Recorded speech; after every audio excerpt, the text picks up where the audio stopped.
Hello. Imagine you have a folder full of important files, but you're worried about its size growing too much and filling up your disk. Or you have folders that you need to clean regularly, but you want to keep at least some of the most recent files. That's precisely what we always deal with in Vision applications. We need to continually collect images, but we can't overflow the disk, and at the same time, we need the images to be as fresh as possible. Based on experience, we've created the FoldersSizeKeeper program for these purposes, which I'll introduce to you in this video. Now we've downloaded the FoldersSizeKeeper package, and we'll unzip it. We see some descriptions here, and there's a disk folder where the main program resides. Double-clicking the program doesn't display any graphical window. We don't want it to be intrusive during Windows startup, especially when we launch the unattended system, so it doesn't overshadow our main app like the Vision application.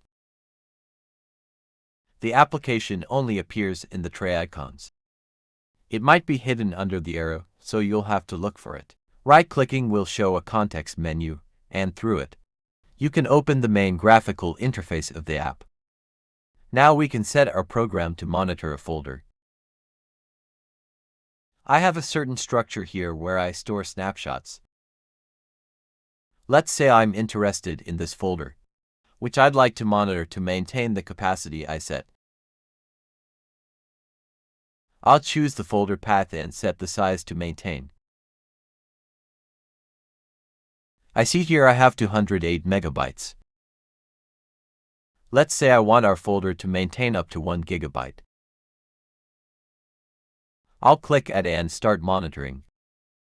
Now, as new snapshots are added and the capacity reaches 1 gigabyte, it would immediately start deleting the oldest ones, so the capacity remains around 1 gigabyte or less.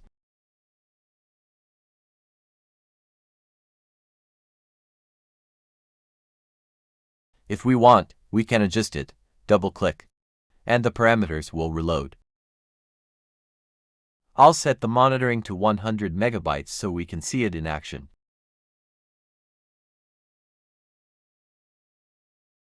I'll choose the folder, click Modify Selected, and the status will change to Node Monitoring.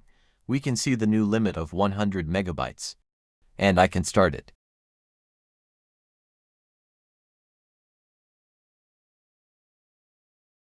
Looking at the folder, I see there's roughly 100 megabytes of files.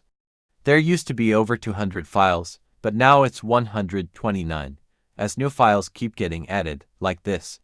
The older ones will disappear, ensuring only the most recent files stay, fitting within the 100 megabytes.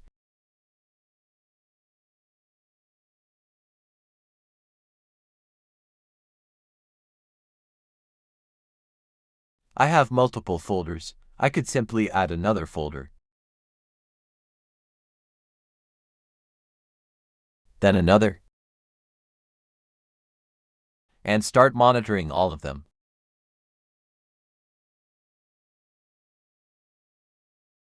Alternatively, I could just choose the main parent folder. Let's say I want to maintain a capacity of 500 megabytes. For the entire folder, including subfolders. Here's another option.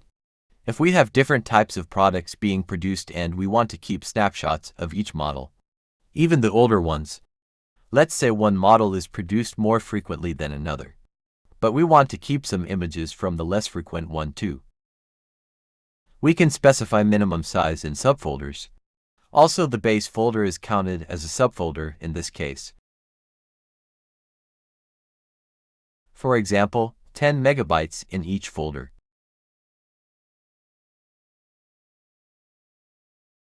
I'll add it, and when I start monitoring, and check the folders, one has 20 megabytes, another 14 megabytes, and so on. Another situation has arisen. The program tried to maintain 10 megabytes in each folder, which was achieved for these two folders. But in another with more files, They started getting deleted gradually, and now there are 37 and 38 files in the older two folders, and in newer each has 13 files. If I now change the number to 18 megabytes, the distribution among folders is as follows. The first one has 9 images. The second one 8 images. Then again 8 images, and 8 image remains in the base folder. So the program managed to keep a roughly equal number of files in each folder, allowing us to test and debug our vision system for all the product types. You might have noticed how to remove from monitoring. Just select the ones you want to remove and hit Delete Selected. You can monitor multiple folders with different settings.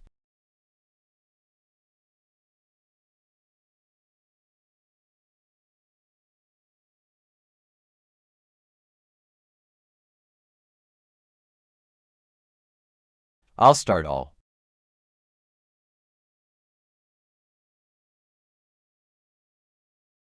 And if by chance any folder gets deleted or renamed, you'll see that it waits for its existence, meaning if a folder with that name reappears, it resumes its monitoring, given that monitoring was initiated.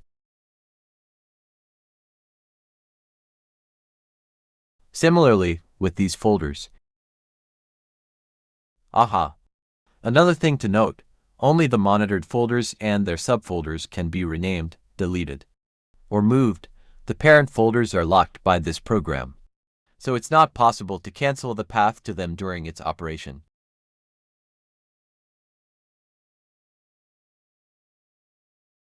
This emerged from the implementation,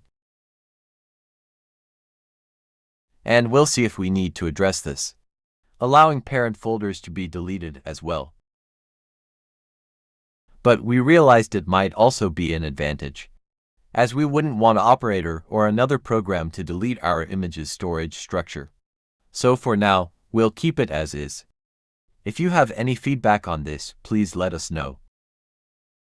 And one more thing I didn't mention, when you close the program, it still runs in the tray. If you want to turn it off, the only way is to right-click and exit. When you restart the program, it loads its configuration from this JSON file where individual settings are saved. You could theoretically edit these in the JSON file, but I'd recommend doing it through the FoldersSizeKeeper. It's a bit safer.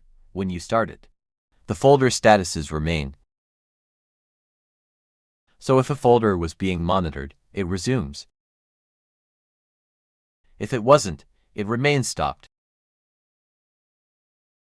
If a folder doesn't exist and you have initiated monitoring before, it waits for its creation. And if you want this program to run at startup, you can create a shortcut for it and place it in the startup folder. Accessible through Windows plus RN typing shell, startup.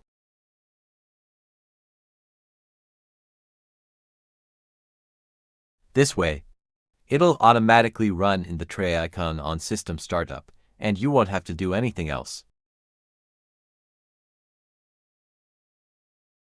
I hope you will like the program. And if you use it and find things that could be improved or changed, please let me know so we can incorporate the feedback. Thank you.